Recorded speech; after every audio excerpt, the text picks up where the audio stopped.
Question.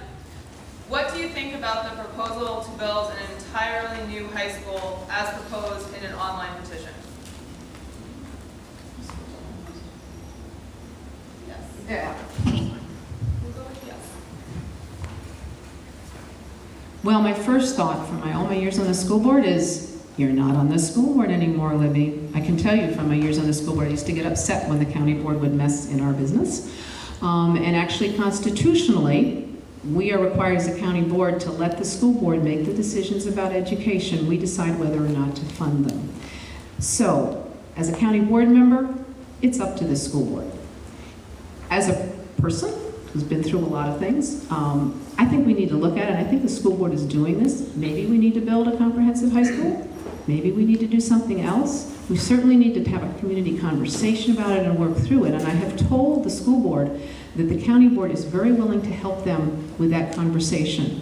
One of the things I found at times, in fact, some of the examples my opponent was making about difficult issues where we had to move forward on buildings, the problem actually was the county board to some extent. The school board, we were trying to move forward and the county board was kind of not being very supportive or helpful with the community process. Sometimes I think actually making the community a little more upset than it maybe needed to be. So I think if we can work together with the school board, we need to work together on it and work it through the community and be supportive of each other.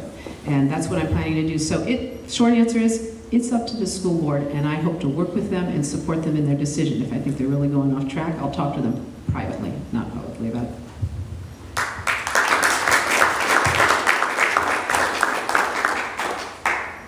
This is a great question because I think it illustrates it's a good microcosm of, I think, a lot of this campaign.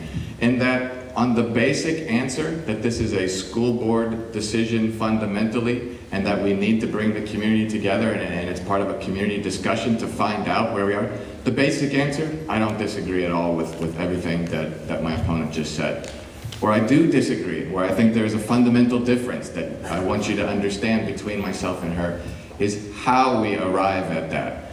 I believe that we ought to implement the community facility study. We have a blueprint for how we're going to have these conversations. And I don't think that they ought to be a private conversation between a county board member and a school board member. I think that we ought to have, as recommended, the 2x2 committee. We have 2 county board members, 2 school board members, the county manager and a representative from the superintendent's office meeting on a regular basis in public, in open, with all the cards on the table so everyone can understand what is at stake, what trade-offs are being made, and how we get there. And also, the key thing to getting back to the specific question is that whether or not it's going to be a comprehensive high school, I don't know, and I don't want to foreclose on any options. What I do know is that we have to make sure that we have a comprehensive plan in place that accounts for all of the seats, which is the equivalent of an entire high school worth.